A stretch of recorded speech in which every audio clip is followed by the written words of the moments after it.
사람들은 살면서 몇 번은 떠나야 합니다. 사랑하던 사람을 떠나야 하고, 고향을 떠나야 하고, 그리고 직장을 떠나야 합니다. 이 떠남에는 항상 설레임이 있고 또 불안함이 있습니다. 저도 지금까지 지내면서 참 수많은 떠나보냄을 경험했고, 그리고 몇 번의 떠남을 경험했습니다.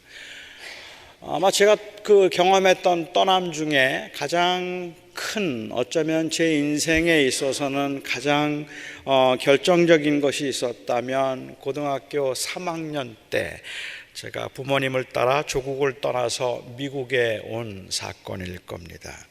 제 인생에서는 아마 가장 중요한 떠남이었을 것인데, 그러나 17살의 나이였음에도 불구하고 그 떠남이 그렇게 무섭지 않았습니다. 정말 낯선 곳이었지만, 한 번도 가본 적이 없는 곳이었지만, 단순히 제가 너무 어려서가 아니라 그냥 부모님과 가족들이 함께 하기 때문에 두려움이 없었던 것 같아요. 모든 일들을 다 저희 부모님들이 알아서 해결해 주시고, 알아서 다 준비해 놓으셨을 것이고, 알아서 다 그렇게 인도해 주시리라는 생각이 있었기 때문에 저는 그때 조국을 떠나면서 미국에 오면서도 그렇게 겁이 나거나 두렵지가 않았습니다. 그리고 2년 후에 제가 메릴랜드 주립대학에 입학 허가를 받았습니다. 저희 집에서는 불과 1시간 반 정도 거리 떨어져 있는 것이었지만, 이제 제가 그곳 학교에 기숙사로 들어가야 한다는 것이 너무너무 불안하고 겁이 났습니다. 미국에 올 때보다 훨씬 더 불안했습니다.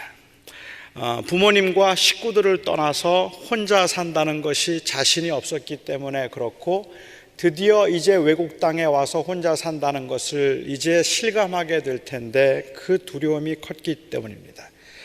참 어떻게 생각하면 바보 같지만 결국은 고민을 하고 겁을 내다가 마지막 순간에 8월 달에 마음을 바꾸어서 동네에 있는 대학교로 옮겼습니다. 그리고 집 근처에 있는 대학교로 갔습니다. 그 당시에 저는 그냥 제가 했던 합리화는 나는 어차피 신학교에 갈 거니까 였지만, 그 이후에도 꽤 여러 번 제가 후회했던 적이 있기는 합니다. 그렇게 대학을 졸업하고 나서 신학교에 입학 허가를 받고, 그때는 드디어 집을 떠났습니다. 평생 처음 제가 부모님 곁을 떠나서 혼자 산 거죠. 학교 기숙사에 들어가서 첫날 밤 누웠는데 어찌 그렇게 겁이 나고 낯설었든지 그날 밤 저는 처음으로 혼자 울었습니다. 너무 외롭기도 하고 또 겁도 나서 그래서 혼자 울었어요. 정말 아무도 없다 생각했기 때문입니다. 그리고 6년 전에 제가 LA로 이사를 왔습니다. 사실은 제가 한국에서 미국에 올 때보다 볼티모어에서 LA로 올 때 문화적인 충격이 조금 더 컸던 것 같기는 해요. 그리고 두려움도 그때보다는 더 컸던 것 같습니다. 그때도 아마 그러나 그렇게 올 때는 저는 두려움보다는 설레임이 좀 더 컸다고 말씀드리는 게 맞을 것 같은데, 그래도 그때 아마 저희 가족들, 제 아내와 또 저희 아이들이 없었더라면 아마 외로움은 저의 두려움을 훨씬 더 크게 증폭시켰을 겁니다. 사람들은 아무리 길이 험해도 늘 다니던 길이라면 전혀 문제가 되지 않지만, 처음 가는 길이라면 긴장을 하게 됩니다. 그래서 교통사고도 초행길에 많이 나고, 직장도 처음 1년을 견뎌내는 것이 가장 중요하고 가장 힘들다고 말하기도 합니다. 그런데 아무리 처음 가보는 길이고 처음 당하는 일이라도 누군가 함께하는 사람들이 있으면 마음이 놓이고, 특히 믿을 만한 사람, 이미 경험이 있는 사람이 함께하고 있으면 길이 험해서 못 간다 말할 것은 아닐 겁니다. 이스라엘 백성들은 그 애굽에서의 착취와 고생이 끔찍하게 싫어서 탈출하고 싶었습니다. 애굽만 아니라면, 벽돌로 돌을 굽다가 매를 맞는 이 일만 아니라면 그들은 뭐든지 할 수 있을 것 같았습니다.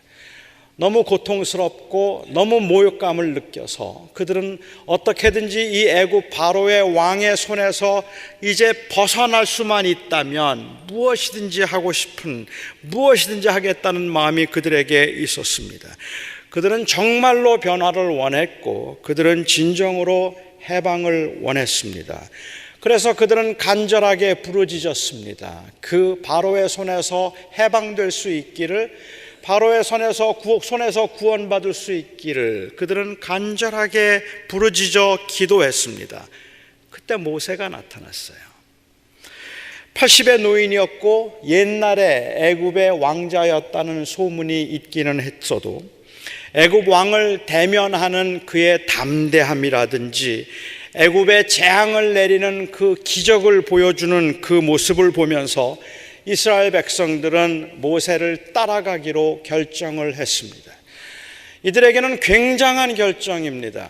비록 그들이 애굽 바로의 손에서 벗어나기 위해서라면 무엇이든지 하겠다는 마음이 그들에게 있었다 할지라도 이제 그 모세, 처음 보는 80 노인을 따라서 떠난다는 것은 그들에게는 굉장한 결단이었기 때문에 그만큼 두려웠을 겁니다. 지난 400년 동안 그의 조상들이 살았던 땅입니다. 힘들다지만 정이 들어 있었고 마음에 들지 않는 일들이 허다하게 많았지만 그 고생스러움조차도 편안하게 느낄 만큼 익숙한 곳입니다. 이제 그들이 그곳을 떠나기로 했습니다. 물론 그들이 그 익숙한 애굽 땅을 떠날 수 있었던 것은 하나님에 대한 믿음 때문이었지만 지난 수십 년 동안 마음에 두고 있던 일을 실행에 옮길 수 있었던 것은 모세 때문이었습니다. 새로운 땅에 대한 설레임 못지않게 두려움과 불안함으로 드디어 그들이 그 길을 떠났습니다. 무서웠습니다. 그래서 비록 그들이 원했던 일임에도 불구하고 돌발 상황이 생기면 그들은 어김없이 불평했고 끊임없이 이어지는 부정적인 말들과 비난에 그들의 마음이 흔들리고 떠났던 것을 몇 번이나 후회하고 또 후회해야 했습니다. 이러한 이스라엘 백성들을 위해서 그 하나님께서는 그들이 광야를 지날 때에 당신께서 그들과 함께 계신다는 것을 다양한 방법으로 보여주셨어요. 아침이면 구름기둥이 나타났고 그리고 저녁이면 불기둥이 나타나서 그들의 길을 인도해서 비록 멀리서나마 구름기둥이 보이고 불기둥이 보이면 그들은 하나님이 그들과 함께하는 것을 알 수 있었습니다. 물론 그것이 자연적으로 과학적으로 어떤 현상이었는가 하는 것을 의심을 가질 수도 있었을 테니까 그것 가지고 하나님의 임재하심을 생생하게 느끼지 못한 사람들도 있었을지 모르지만 틀림없이 하나님께서 구름기둥과 불기둥을 보내서 그 백성을 인도하셨다면 그렇게 구름기둥이 나타나고 불기둥이 나타날 때마다 그들은 하나님이 우리의 길을 인도하신다는 걸 알았을 겁니다. 그리고 또한 매일 아침마다 만나를 내려주셔서 아침마다 내리는 그 만나도 하나님께서 그들의 필요를 채워주신다는 강력한 증거였습니다. 우리도 하나님께서 이렇게 확실하게 당신의 존재를 보여주신다면 정말 험한 길이긴 하지만 겁날 게 없을 것 같아요. 우리의 인생길에도 구름기둥, 불기둥 나타나고 만나만 내려주신다면 정말 겁날 것 없겠다 싶을 만큼 우리도 참 힘든 길을 걸어가고 있어서 그들이 마냥 부럽기조차 합니다. 하지만 우리 인간은 그렇게 신실하지가 못합니다.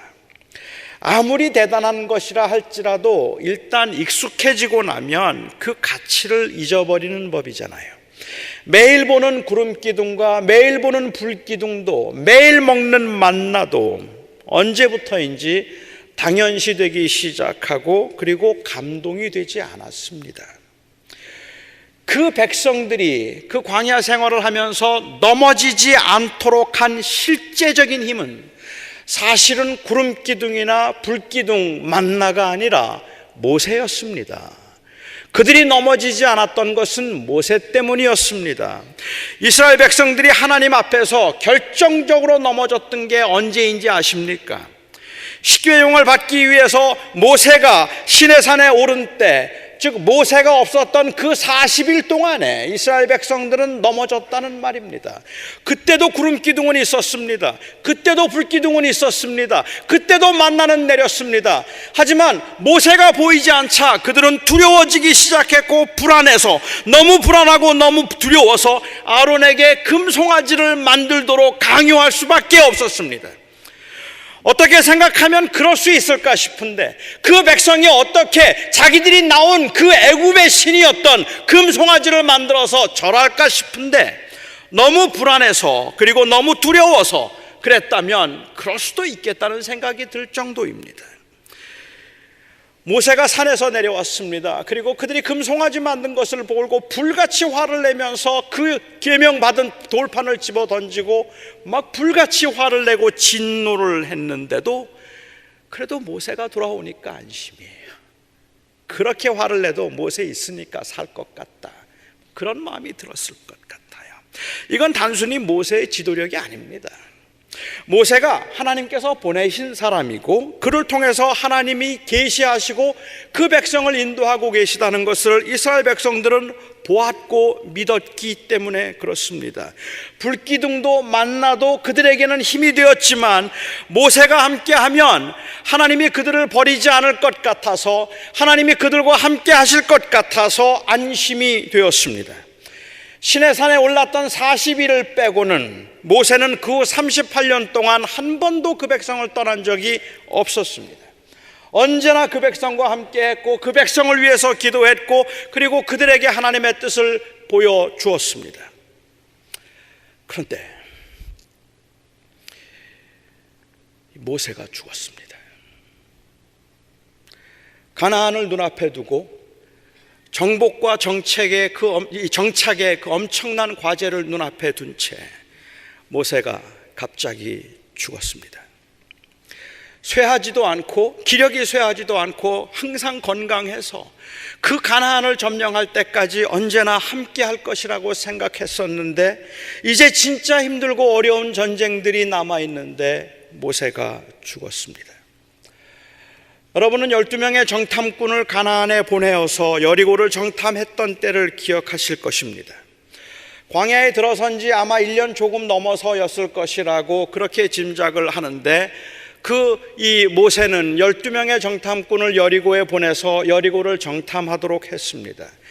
여리고성의 견고함과 그리고 그 막강한 군사력에 관한 이 정탐꾼들의 보고를 들은 온 백성들이 주눅이 들어서 벌벌 떨면서 애굽으로 돌아가려고 했고, 자기들이 원해서 나왔음에도 불구하고 그들이 고난을 당하고 그 여리고성의 그 막강한 군사력에 관한 보고를 듣고 나니까 그들이 모여서 수군거리기를, 우리가 이곳에서 모세를 죽여버리고 다시 애굽으로 돌아가자.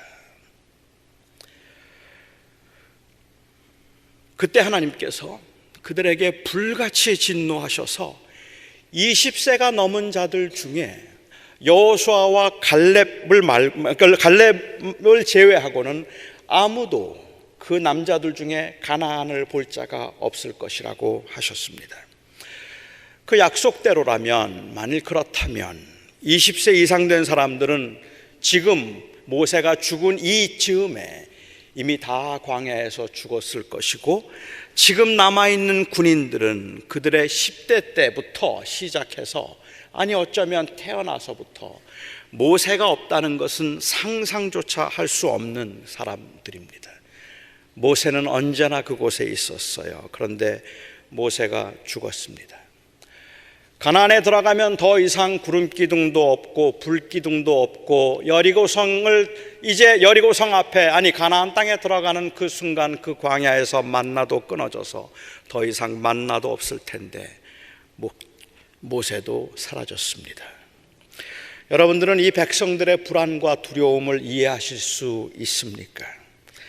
그런 혼란과 불안 속에 그렇게 모든 백성들이 패닉하면서 모세가 없어졌기 때문에 어찌할 바를 모르고 그렇게 한없이 두려워하고 있던 그때에 모세의 뒤를 이어서 여호수아가 민족의 지도자로 부름을 받았습니다.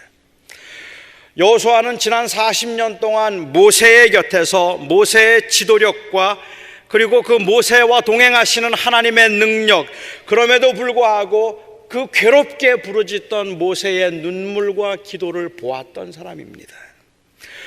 모세의 곁에서 모세를 보좌하는 것만으로도 너무 버거워했던 그에게 그 백성을 인도하라는 지도자의 역할이 주어졌습니다.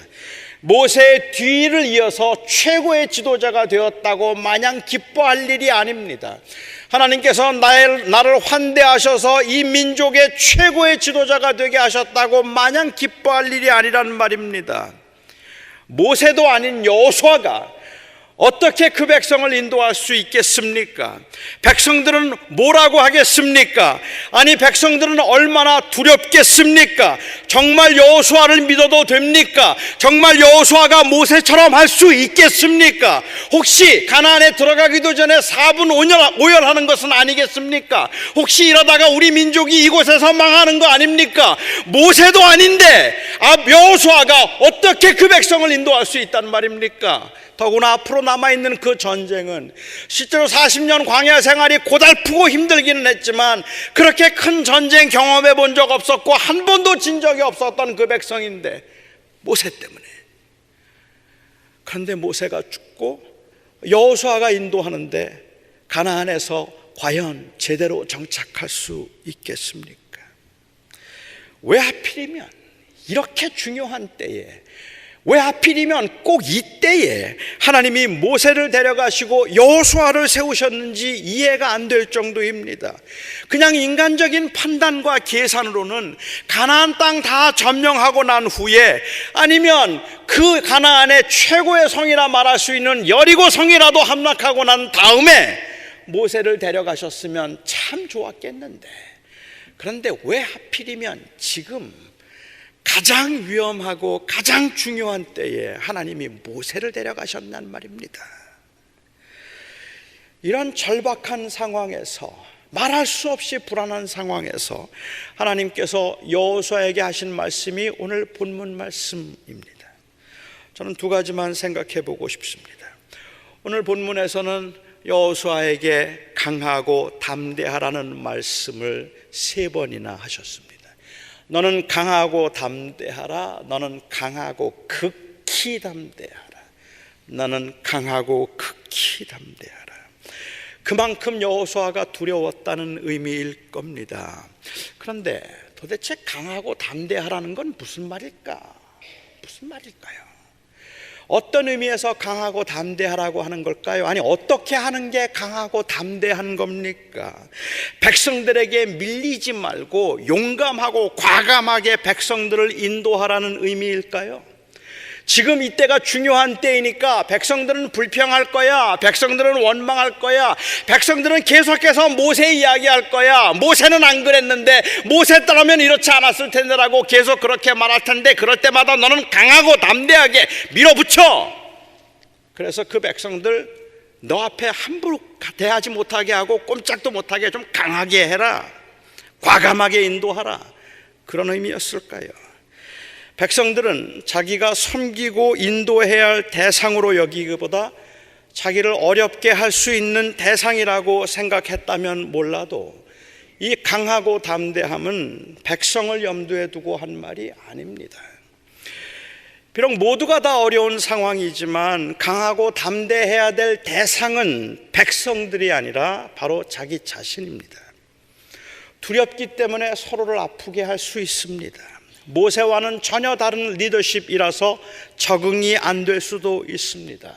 그럴수록 지금 그들에게 주어진 과제는 가나안을 정복한 일임을 잊지 않도록 해야 한다는 것이 어쩌면 하나님께서 여호수아에게 하신 말씀입니다. 강함이란 하나님을 신뢰함의 강함이고, 강함이란 하나님께서 부르신 부름에 대한 확신을 의미하는 것이지, 백성을 휘어잡고 꼼짝 못하게 할 수 있는 강력한 리더십을 의미하지 않습니다. 어쩌면 우리 한국 교회의 여러 교인들은 이러한 강력한 리더십에 대한 그 끔찍한 그 이 미움, 아니면 거기에 대한 그 이 과거의 아픈 경험들이 있음에도 불구하고 그게 훨씬 더 익숙해요. 그래서 강하고 담대하라는 말을 들으면 우리도 모르게 떠오르는 생각이, 그래, 좀 확실하고 강력하고 과감하게 밀어붙여, 뭐 이런 게 먼저 떠오를지도 모릅니다. 저는 그런데 하나님께서 너는 강하고 담대하라고 말씀하실 때 이 강함과 담대함은 하나님에 대한 온전한 신뢰, 그리고 하나님의 부르신 소명에 대한 확신을 의미했다고 생각해서 이 강함은 결국 부드러움이고, 이 강함은 철저하게 하나님만 의지하려는 겸손함입니다. 강하고 담대하라고 했다고 해서 무모하고 무례하게 사람들에게 힘을 쓰려고 하고 모세에게와는 다른 그러한 백성들의 반응에 건전치 못한 열등감을 표출하는 해서는 안 되는 겁니다. 강하라는 말씀은 스스로 강하라는 의미가 아니라 강함이 되시는 하나님을 의지하라는 의미입니다. 사람은 누구나 다 본인이 약하다고 생각하기 때문에, 아니 그래서 강하고 싶기 때문에 강하라는 말을 들으면 이렇게 오해하기가 쉽습니다. 제가 여러 설교에서 여러 번 말씀을 드렸지만 저는 어릴 적부터 제가 강하고 싶었습니다. 제가 가지고 있는 장애 때문에도 그랬고, 제가 가지고 있는 어쩌면 장애로부터 비롯된 성격 때문일지도 모르겠는데, 그래서 저는 제가 강하고 싶었습니다. 저는 강해야 한다는 생각을 했습니다. 제가 정말로 강해서 거침없이 교회를 끌어가고 싶고, 저의 통솔력에 모든 사람들이 다 따라와 주었으면 좋겠습니다. 제가 정말로 아주 강력한 카리스마를 가지고 있는 지도자, 목회자가 되어서 오늘 이 설교 시간에도 제가 그냥 눈앞만 한번 부릅뜨면 여러분들이 고개를 들 줄을, 어떻게 눈을 들 줄을 모르고 막 벌벌 떨 수 있으면 좋겠습니다. 그래서 제가 강력한 카리스마 리더십을 가지고 이리로 가세요 하면 다 내라고 말하고, 싫어도 정말 왜 저러는지 모르겠다고 말하면서도 노 목사가 한번 하라고 하면 안 하면 무슨 벼락이 떨어질 것 같아서 그냥 꼼짝없이 네 해야지요, 안 하면 죽을 것 같아서라도 할 수 있는 이런 강력한 리더십이 저에게 있다면 너무 좋겠단 말이에요. 저는 제가 그렇게 강했으면 좋겠어요. 과감하고, 그리고 결단력이 있을 뿐만 아니라 모든 사람들을 휘어잡을 수 있는 그러한 강력함이 저에게 있었으면 좋겠단 말입니다. 그런데 가만히 생각해 보면 이런 강함이란 결국 독재자들의 권력의 다름 아닙니다. 그게 뭡니까? 결국은 독재자 되자는 말이잖아요. 결국은 그 권력을 의미하는 것 아니겠습니까? 이제 새로 세우신 두 분의 장로님들에게 강하고 담대하라고 한다면 이는 결코 강력한 카리스마로 교인들을 휘어잡으라는 의미가 아닙니다. 주님은 그걸 원하지 않습니다. 제가 잘못 읽은 걸까요? 강하라는 말씀에서 저는 오히려 힘을 빼라는 음성을 듣고 주님만 의지하라는 음성을 듣습니다. 강하라는 말은 약함을 알라는 말입니다. 강하라는 말은 아무것도 할 수 없음을 알라는 말입니다. 그래서 철저하게 강함이 되시는 하나님을 의지하라는 말입니다. 모세가 처음에 그렇지 않았습니까? 하나님께서 그를 부르셨을 때 모세는 절대로 할 수 없다고 했습니다. 여러분, 그가 절대로 할 수 없는 이유가 무엇이었는지 아십니까? 약함입니다. 약함 때문에 못한다고 했어요. 나는 말이 둔한 사람입니다. 하나님 아시잖아요. 나는 실패한 사람입니다. 나에게는 능력도 없습니다. 백성들이 나를 지지해 주지 않을 겁니다. 아무도 내 말을 듣지 않을 겁니다.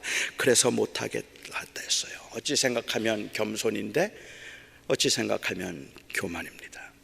사실은 이 겸손과 열등감은 똑같은 현상적인 모습을 보이기 때문에 우리는 겸손과 열등감을 혼동하기가 쉬운데, 우리의 마음을 살펴보면 그것이 진정한 의미에서의 겸손인지, 즉 나는 아무것도 할 수 없다는 사실에 대한 겸허한 인정으로 하나님의 도움을 구하고 있는 모습인지, 아니면 그냥 스스로 내가 더 강해야 되는데 더 강하지 못하다는 사실로 인한 패배감과 열등감을 의미하는 것인지, 다른 사람이야 모르겠죠. 우리 스스로 알 수 있는 일일지도 모릅니다.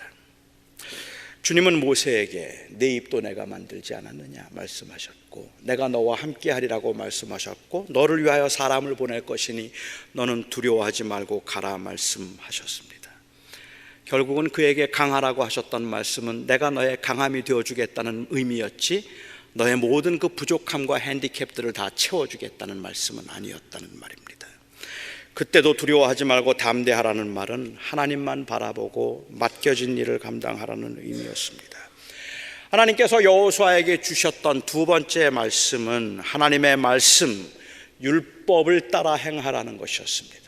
내가 율법을 따라 행하며 좌우로 치우치지 아니하면 내가 형통하리라 라고 말씀하셨어요. 때로는 유혹이 있고 때로는 흔들림이 있고, 처음 백성들을 인도하면서 수많은 생각들, 수많은 사람들의 많은 이야기들이 귀에 들리겠지만 언제나 최고의 기준은 하나님의 말씀, 율법으로 해야 된다는 그러한 의미입니다. 하나님이 가라고 하면 가고 서라면 서겠다는 그러한 결단을 요구하고 있는 말씀이기는 합니다. 하지만 달리 생각해 보면 말입니다, 저는 여호수아가 이 계명을 들으면서 굉장히 불편하고 부담스러웠을 것 같아요. 그가 하나님의 백성을 인도함에 있어서 지금 이 여호수아에게 하신 이 말씀이 사실 여호수아에게는 좀 불편한 말씀, 섭섭한 말처럼 들릴 수도 있겠단 말입니다. 그 이전에 모세를 인도할 때, 물론 모세에게는 율법이 주어지지 않았을 때이긴 하겠지만, 모세를 인도할 때 하나님께서는 모세와 대면하셨습니다.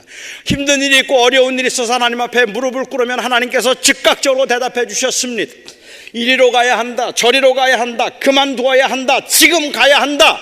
모세가 힘들어서 하나님 앞에 부르짖어 기도할 때마다 하나님께서는 모세에게 응답해 주셨고 모세와 직접 말씀을 하셨는데, 그렇게 인도해도 힘들었는데 지금 여호수아에게는 하나님께서 너는 율법을 따라 행하라는 말은 이제 안 보여주시겠다는 말이잖아요. 이젠 그렇게 안 하시겠다는 뜻이잖아요. 모세에게 했던 것처럼 그렇게 인도하지 않겠다는 말일 텐데, 그 말이 여호수아가 편했겠습니까, 여러분? 이렇게 하시면 곤란한 거죠. 직접 말씀해 주셔도 힘든 판인데 이제는 너는 내 율법을 따라 행하라, 이게 무슨 말일까? 하나님의 말씀대로 행하는 것, 이거는 절대로 쉬운 일이 아닙니다.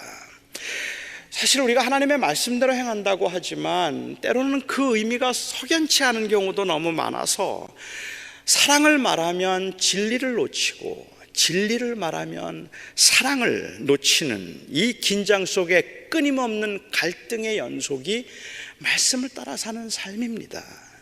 타협과 편협 사이에서 끊임없는 줄다리기를 해야 하는 것, 그것이 말씀을 붙들고 사는 삶입니다.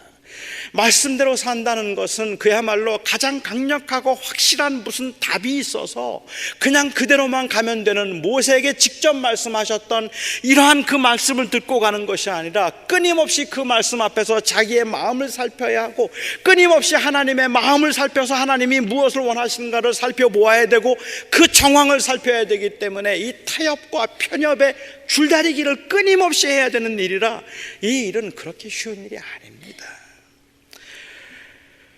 이 하나님의 말씀을 붙들고 산다는 건 실제로는 굉장히 막연한 말이겠다는 생각을 저는 했습니다. 우리가 살아가면서 필요한 모든 구체적인 해답이 이 말씀에 있는 게 아니기 때문입니다. 모세는 고비고비마다 하나님 앞에 무릎 꿇고 하나님의 뜻 찾았다지만 그때마다 하나님께서 갈 길을 알려주셨다는데, 율법은 그렇게 가르쳐 주지는 않아요. 우리도 마찬가지 아닙니까? 말씀대로 산다는 삶이 얼마나 애매한 삶인지, 말씀대로 살겠다고 하면 어떤 사람들에게는 그 말이 매일 큐티하겠다는 말로 들리기도 해요. 말씀대로 살겠다는 말은 도대체 말씀의 의미는 잘 알 수가 없기 때문에 말씀을 잘 아시는 목사님 말씀대로 살겠다는 게 말씀대로 살겠다는 의미로 이해되기도 한다는 말입니다. 나는 어차피 하나님의 말씀 잘 모르겠고 목사님 잘 알 테니까 어떻게 하면 돼요? 목사님이 말해주는 대로 살게요. 그래서 말씀대로 산다는 말이 목사 말대로 산다는 말처럼 들리기도 한다는 말이에요. 아니, 그만큼 애매해요. 이것이 얼마나 추상적인 고백인지 여러분 경험하셨을 겁니다. 매일매일 경험하는 갈림길에서 우리에게 주어진 선택의 여지에 하나님의 말씀은 항상 침묵하는 것 같아 답답하기도 합니다. 그러니까 이제 가야 합니까? 그러니까 이제 서야 합니까? 어디로 가야 합니까? 그러니까 이제 그만두어야 합니까? 언제 그만두어야 합니까? 이럴 때 좌우로 치우치지 않고 하나님의 말씀을 붙든다는 건 도대체 무엇을 의미하는지 난감하죠. 저는 율법을 붙든다는 말은 철저하게 하나님을 신뢰하려는 이 믿음으로 정직하게 하나님 앞에 서겠다는 의미가 우선적인 의미라고 저는 생각합니다만은, 저는 그것보다 좀 다른 관점을 한번 생각해 보고 싶습니다. 이 율법의 완성은, 하나님께서 말씀하신 율법의 완성은 성경이 아니라 예수 그리스도라고 저는 이해합니다.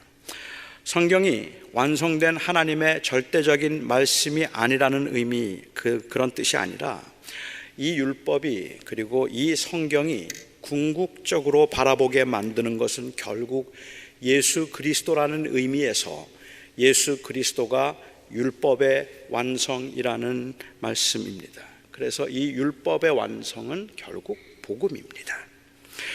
따라서 비록 이스라엘 백성들에게 최고의 지도자였던 모세가 죽었지만 강하고 담대하라고 말씀하시고 너는 이 율법을 붙들라고 하신 약속의 완성, 이것은 모세보다 더 나은 중보자로서 이 땅에 오셔서 모든 율법의 요구를 완성하신 예수님에게 있습니다.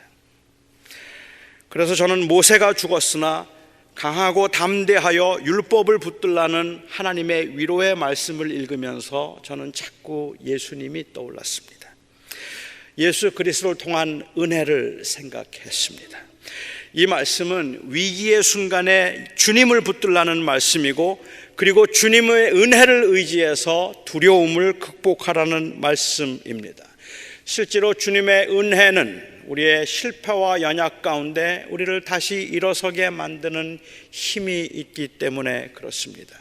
이 말씀을 주야로 묵상한다 하면 철저하게 하나님을 의지한다는 것인데, 그 철저하게 하나님을 의지할 때 그 철저하게 하나님을 의지하고 하나님을 바라보는 그 모든 신앙의 완성과 궁극적인 목표가 바로 우리 주 예수 그리스도에게 있다면, 결국 너는 강하고 담대하여 이 율법을 붙들라는 말은 너는 너 자신을 의지하지 말고 오직 예수 그리스도를 의지하여 그 앞에 겸손하라는 말씀으로 저는 이해를 했습니다.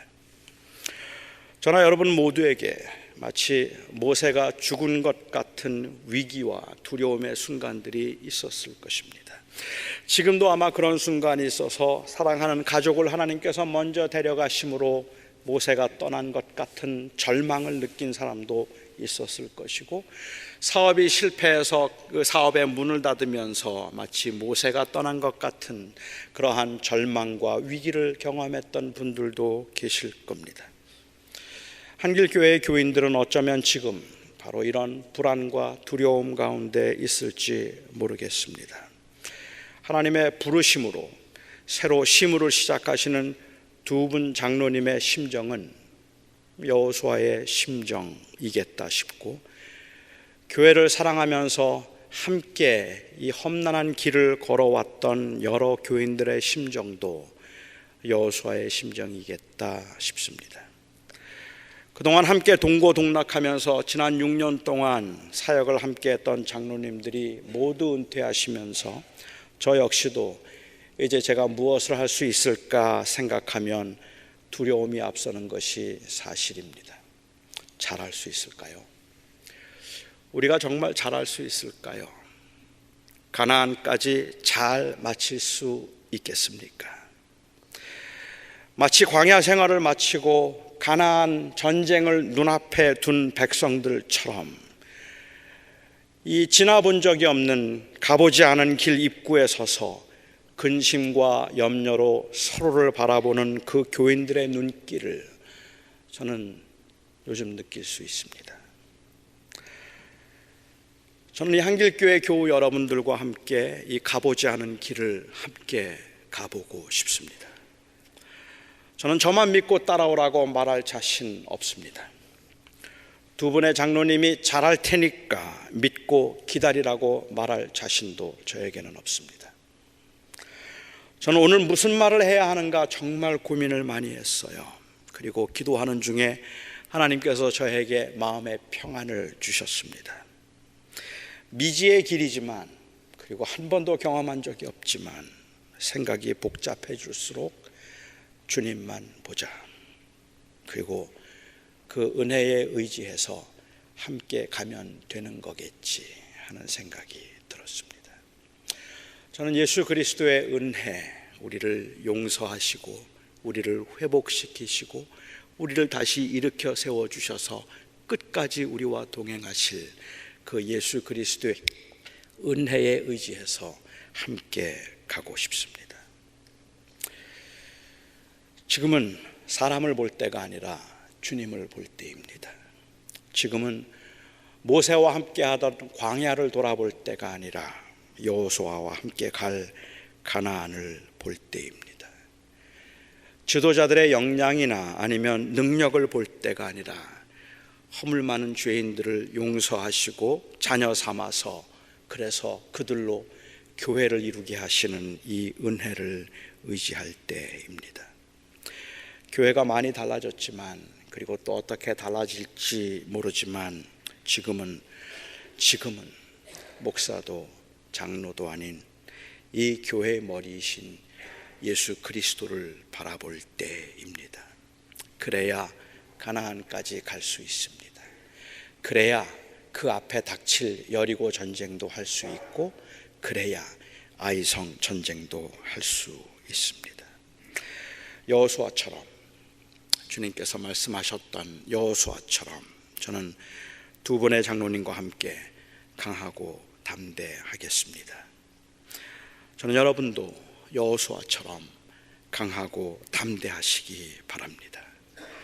우리가 가보지 않은 길 앞에서 여호수아가 들었던 그 선명한 음성을 여러분 각자가 처한 상황에서, 그리고 한길교회의 새로운 시작 앞에서 우리 모두가 다 들을 수 있기를 바랍니다.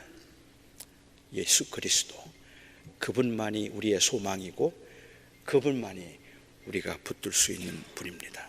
사랑하는 성도 여러분, 이 한길교회를 사랑하는 한길교회 교우 여러분, 지금 이 시간, 이제 지금 이 때에 두 분의 장로님 그리고 이 부족한 제가 뭘 할 수 있을까를 보지 마시고 예수 그리스도를 바라볼 수 있을 때 우리는 비로소 서로를 격려할 수 있을 것입니다.